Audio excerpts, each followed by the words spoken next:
يلا احكي. اوكي وصلت سوريا، والله دا احكي لكم كلها حقيقه، انا ما استحي تعرفوني ولا اخاف.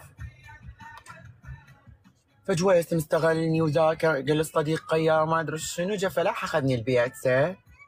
طبيت كان يقول لي عندي 2 بنات، وحده سوريه من دير الزور يا ولا انسى، والثانيه عراقيه مهزومات من اهلهن.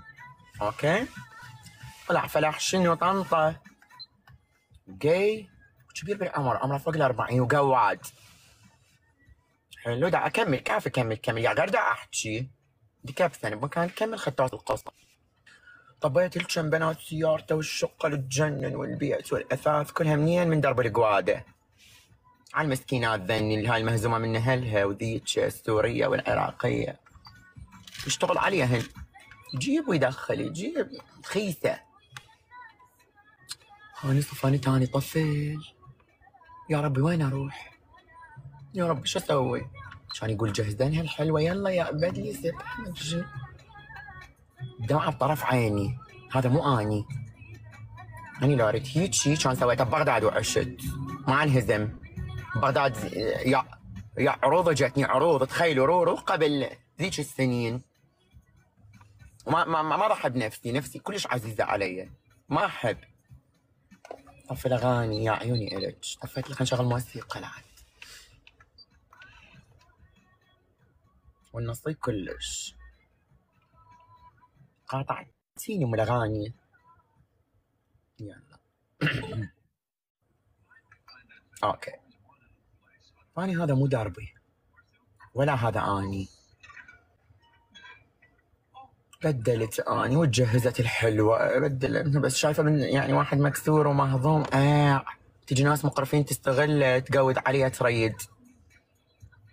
تخيلوا القرف، واكو هوايه ضحايا ولد وبنات هيك يستغلوهم، هوايه هوايه هوايه هوايه هوايه كلش صعبه كلش، من يستغلوك انت بلا اهل وبلا ام وبلا اب وانت مهزوم، وانت رايد الحضن اللي يحتويك، تجي تلقى انه بناس خيسه.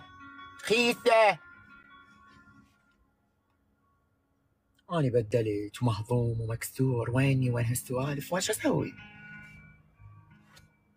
بس احكي لكم لحد ما وصلت لامريكا وشنو صار والله بالتفاصيل، والله قصتي لاجزاء، واروح فدوى للقلول يحكي القصه.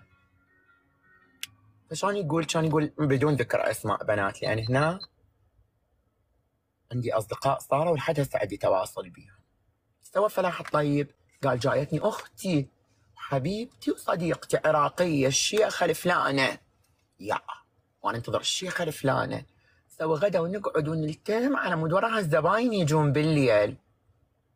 يعني انا مرزوق قرور وتليفونه يدق من لا في يمه.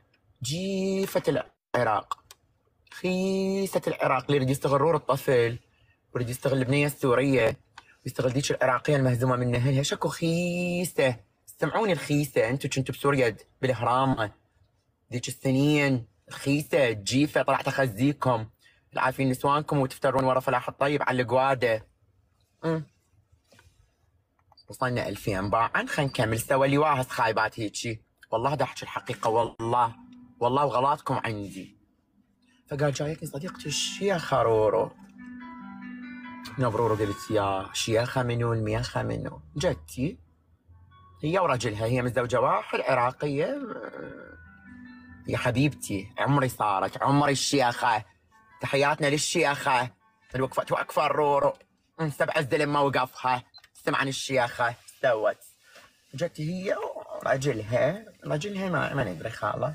المهم كان ذاك الوقت معزومه على الغدا يمنا، طبت حبيبتي والارجيله والاكل ما سوينا السمك والممك وقعدنا. كان تقول له فلاح من هذا الطفل اللي يمك الملاك؟ كان يقول لها يا بنتي بطه، يا بطه شنو خاله بطه؟ بطتي ايش بطه بعينك ان شاء الله. كان هيك تقول لها قصتها قصه مهزومه من اهلها، شاب عظيم، ولقيتها يمون العراقيين بالشقه، وذول العراقيين استغلاليين زين. وجت يمي وما ادري شنو، قلت ويا البنات كان تقول لك هذا طفل حرام عليك، هي الشيخه الحلوه يما عمري لزمتني اني بكيت يماي ما صدقت احد يحضر رورو حبيبي وليتي قعدتني بحضن هالشيخه سودة على يا بنات الله يوفقها كتبا. اي كانت تقول له لا طلع لها الاسماء بطه ومطه ولا اني بنتي اذا شافت تموت عليه وبنتي تموت على يعني الطنطات يعني تحبهم كاصدقاء شلون انت تحبني؟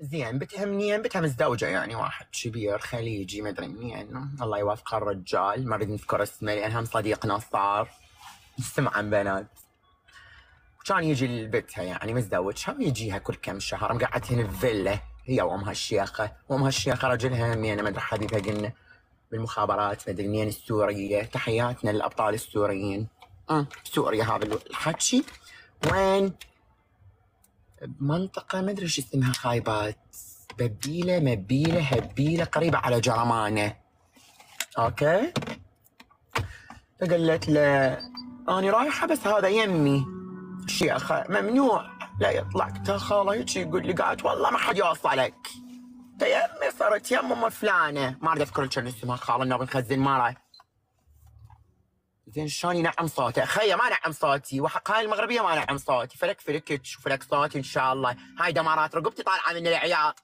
شو نعم صبع الدمارات بقى ها عيط لي ابوه هسه نعم صوته فلك صوتك وخشن مركزه يم صوتي عارفه القصه